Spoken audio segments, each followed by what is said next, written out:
भारत जोड़ो यात्रा कन्याकुमारी से कश्मीर की यात्रा है। आज 65 दिन हो गए हम पैदल चल रहे हैं। 25 किलोमीटर हर रोज चलते हैं। दिन भर आपसे बातचीत होती है, किसानों से, मजदूरों से, छोटे दुकानदारों से, सबसे बातचीत होती है। 6-7 घंटे हम चलते हैं, 6-7 घंटे हम आपकी बात सुनते हैं और अंत में शाम को 15 मिनट, जैसे आज मैं कर रहा हूं, हम अपनी बात रखते हैं। यात्रा का लक्ष्य जो बीजेपी के लोगों ने, आरएसएस के लोगों ने हिंदुस्तान में नफरत, हिंसा और डर फैला रखा है, उसके खिलाफ आवाज उठाना, उसके खिलाफ खड़ा होना है। भाइयों और बहनों, इन सड़कों पे मुझसे हजारों युवा मिले हैं और उन सब से मैं पूछता हूं,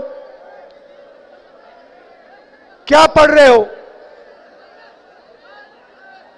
जवाब मिलता है, कोई कहता है यूनिवर्सिटी में हूं, कोई कहता है स्कूल में हूं, कोई कहता है कॉलेज में।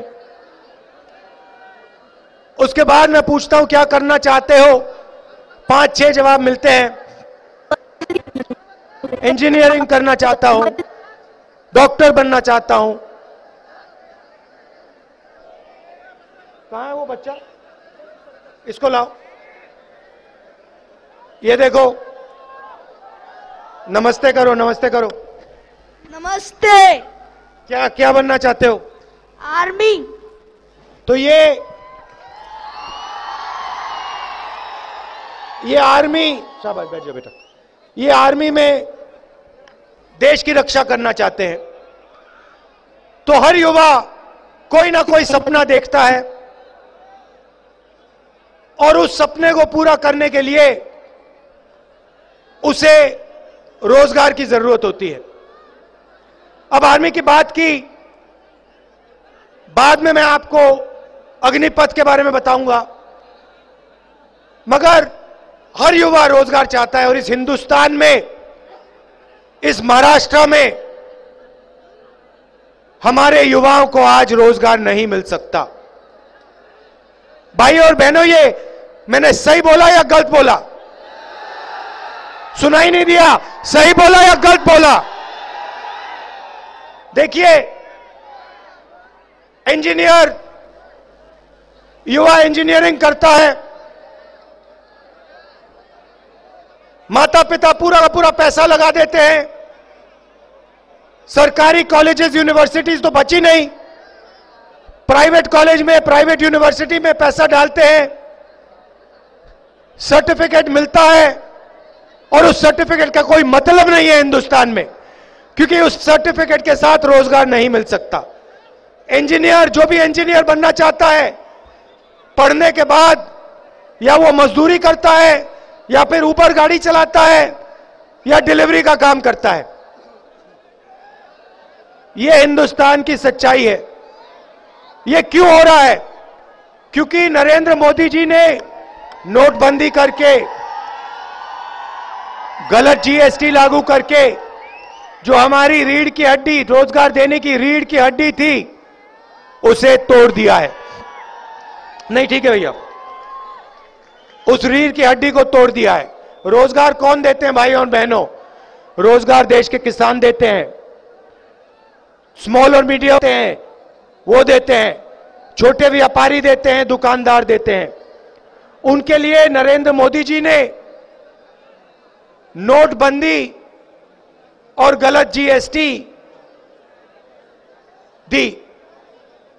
भाइयों और बहनों, ये पॉलिसियां नहीं है, गलत फहमी में मत रहिए। ये पॉलिसी नहीं है। ये छोटे दुकानदारों को, किसानों को, दुकानदारों को, छोटे व्यापारियों को मारने के 2 हथियार हैं।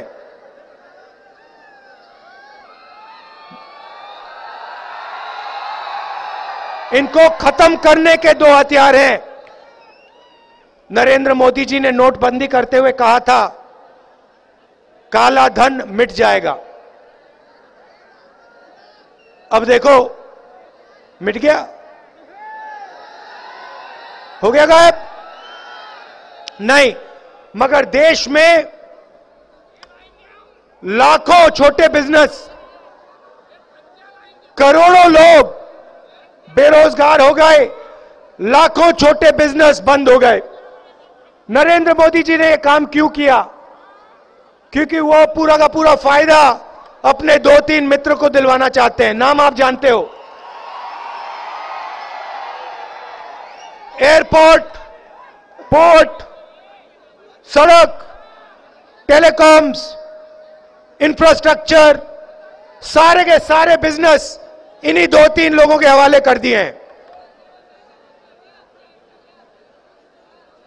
आपका स्कूल और कॉलेजेस को प्राइवेटाइज करके इनके हवाले कर दिया, अस्पतालों को प्राइवेटाइज करके इनके हवाले कर दिया।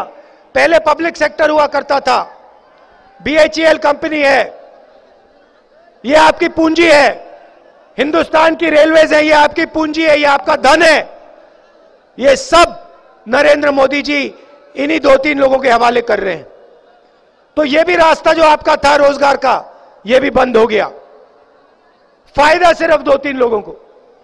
यह हिंदुस्तान की सच्चाई है। किसानों की बात करो, उनका कर्जा कभी माफ नहीं हो सकता। अरबपतियों का कर्जा माफ हो जाएगा, मगर किसानों का कर्जा माफ नहीं हो सकता। भाई और बहनों, मुझे एक बात समझा दो, मुझे एक बात समझ नहीं आई। अरबपति बैंक से पैसा लेता है, अरबपति बैंक से पैसा लेता है, वापस नहीं दे पाता, तो लोग कहते हैं नॉन परफॉर्मिंग एसेट है। भैया शांत हो जाओ 2 मिनट। लोग कहते हैं, सरकार के लोग, ब्यूरोक्रेसी के लोग कहते हैं नॉन परफॉर्मिंग एसेट है। मगर अगर किसान, अच्छा वो कर्जा लेते हैं लाखों करोड़ का, लाखों करोड़ का कर्जा वापस नहीं देते, माफ हो जाता है, उनके बारे में कहते हैं भैया ये तो नॉन परफॉर्मिंग एसेट है। मगर किसान 50,000 रुपए का लोन लेता है, लाख रुपए का लोन लेता है, उसको नॉन परफॉर्मिंग एसेट नहीं कहते, उसको कहते हैं ये डिफॉल्टर है। उसका घर ले जाते हैं, उसकी जमीन ले जाते हैं। तो आप मुझे यह समझाइए क्यों हो रहा है यह अन्याय, हमारे किसानों के साथ क्यों हो रहा है? यहां पे किसान हैंगे ना? मुझे बताओ, आपको जो भी आप उगाते हो उसका आपको सही रेट मिलता है? सुनाई नहीं दिया? सही रेट मिलता है, MSP मिलती है? आपका नरेंद्र मोदी जी ने कभी कर्जा माफ किया? यूपीए सरकार ने कर्जा माफ किया था? ये देखिए, आप सब जानते हो। तो यात्रा का लक्ष्य यह है, ये जो हिंसा फैला रहे हैं, डर फैला रहे हैं, इसके खिलाफ खड़ा होना। और ये जो बेरोजगारी बढ़ती जा रही है, इसके खिलाफ खड़ा होना, इसके खिलाफ लड़ाई लड़ना। आखिरी सवाल, भाई और बहनों, यूपीए के समय गैस सिलेंडर का रेट क्या होता था? 400। उस टाइम हर भाषण में नरेंद्र मोदी जी कहते थे शर्म आनी चाहिए, 400 रुपए का गैस सिलेंडर हो गया। अच्छा भाई और बहनों, अब क्या रेट है? अब अपने भाषण में नरेंद्र मोदी शर्म की बात क्यों नहीं करते? अच्छा, पेट्रोल का दाम क्या था यूपीए के समय? 60 रुपए। उस टाइम नरेंद्र मोदी कहते थे शर्म आनी चाहिए, 60 रुपए हो गया दाम पेट्रोल का।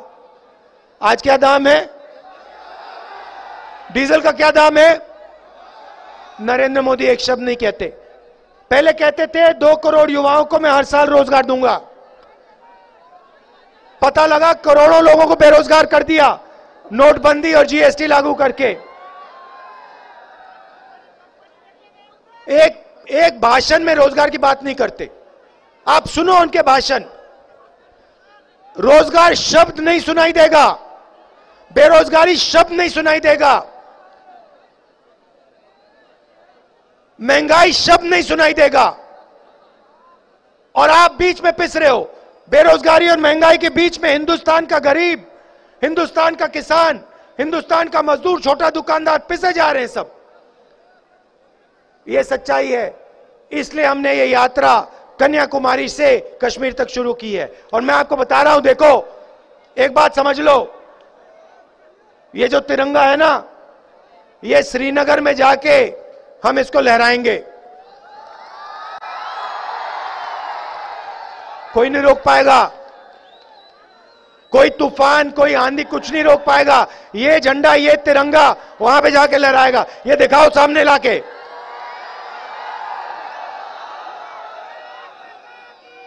अब देखिए, अब आपने कहा भारत माता की जय, भारत माता की जय बोलो। अच्छा ये सब अच्छा भैया झंडे को आगे लाइए। ये देखिए, ये देश का झंडा है, इसको आप पहचानते हो ना? अब मुझे एक बात बताओ,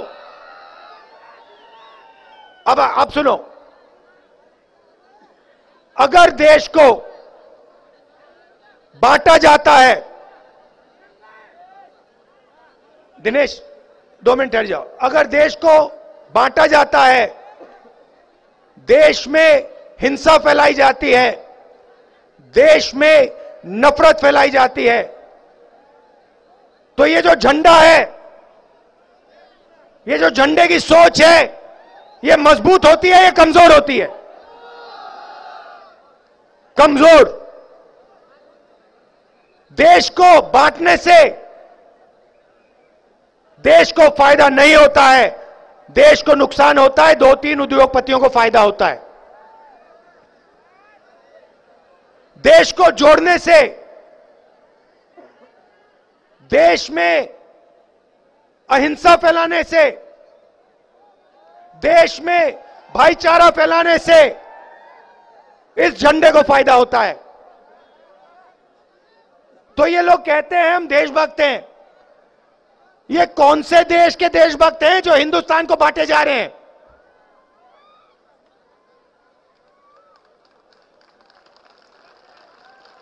आप किसी भी परिवार को बांटो, किसी भी परिवार को बांटो, भाई को भाई से लड़ा दो, परिवार का फायदा होता है या नुकसान? पिता को बेटे से लड़ा दो, फायदा होता है नुकसान? भाई को बहन से लड़ा दो, फायदा होता है या नुकसान? तो फिर देश को बांटने से फायदा कैसे होगा?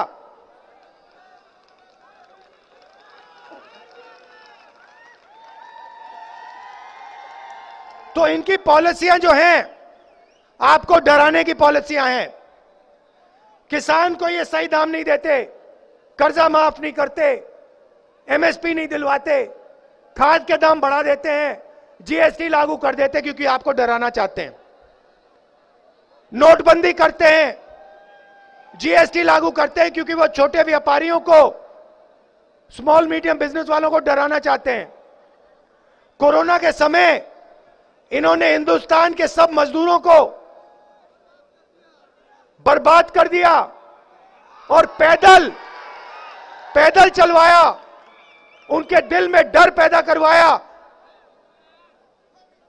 ये डर इसलिए पैदा करवाते हैं क्योंकि वो आपके डर को नफरत में बदलना चाहते हैं, आपके डर को हिंसा में बदलना चाहते हैं।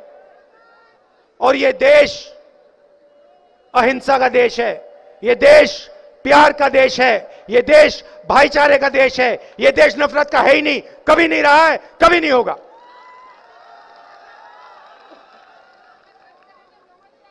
तो ये मेरा आपके लिए मैसेज था। आप हमें यात्रा में आपने पूरा का पूरा प्यार दिया,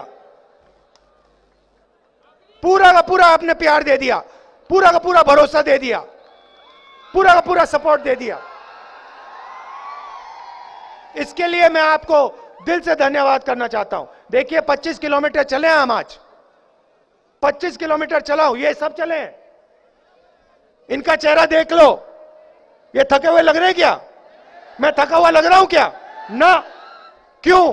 क्योंकि हम अपनी शक्ति का प्रयोग नहीं कर रहे हैं, आपकी शक्ति का प्रयोग कर रहे हैं। आप हमारी मदद कर रहे हो, इसके लिए आप सबको दिल से धन्यवाद। नमस्कार, जय हिंद।